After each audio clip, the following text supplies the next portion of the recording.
what you can buy for roughly $675,000 in the Reno Tahoe area. Fortunately, we've been involved in 3 recent transactions, 2 of which were bought for exactly $675,000 and a third home that was just slightly above those. And what we want to do is show you the benefits of different property taxes, different locations, whether you're an HOA or not, and stick around because home number 3 has a way to be able to make some passive income as well as being your primary residence.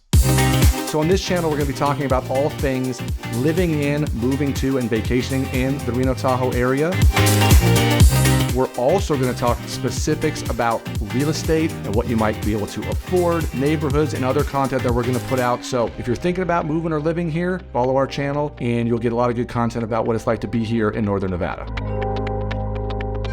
So the first house we want to talk about is in an area called the South Meadows. It's in the Damonte Ranch Double Diamond area. Everything in this neighborhood, when I first moved to Reno, didn't even exist. There were no homes down here 30 years ago. But this particular home was built in 2016. It's on just slightly under a quarter acre, and it is in move-in ready condition. When you buy a newer house, the property taxes on this particular home are just over $4,400, and you'll see when we compare them to the other couple houses, how much things like that change versus the prices basically being identical. This one, again, also has an HOA fee. So a house like this, which is move-in ready, no expenses, my client bought it for cash and was only on the market for say a week. There wasn't a lot of negotiation abilities to try to get a better deal on a property like this.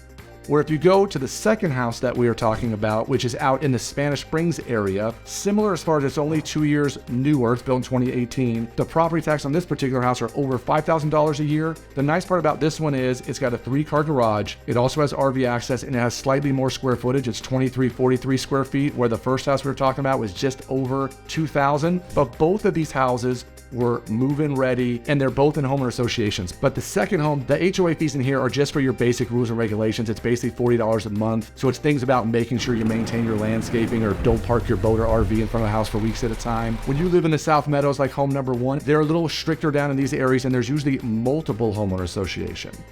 Okay, so house number 3 is in a completely different area than the first 2 houses. It's in the Old Southwest, which gives you the ability to be close to Midtown, downtown, and you're just much more in the action than being in house number 1, which is South Reno. House number 2 is way out in Spanish Springs. This one's more in the Midtown area, but it is also built in 1952, where the other 2 homes were basically built 2016 and 18. The pros are property taxes are way lower. It's barely $1,900, where the other 2 were $4,000 and $5,000. And it also has no homeowner association. So you're saving yourself a bunch of money each month on not having those 2 things. Downstairs, there's a section that can be remodeled or updated a little bit that they're going to actually turn into a rental. So they'll also be able to generate some income off a same price that the other 2 homes had. When you have a home built in 1952 and the people that we bought it from had lived there for the last 30 years, there's all sorts of deferred maintenance and older things like the electrical panel, the roof is getting older. There's definitely some landscape and deferred maintenance things outside. For very similar prices and 3 totally different areas, you can do 3 completely different things and your monthly overhead will be similar on the first 2 houses, but totally different on the third house. So if you want to know what you can get for other price points, reach out, let us know, and subscribe to this channel because we're going to be talking about other areas, other price points, and all things real estate related and what it's like to live in and be in Reno Tahoe.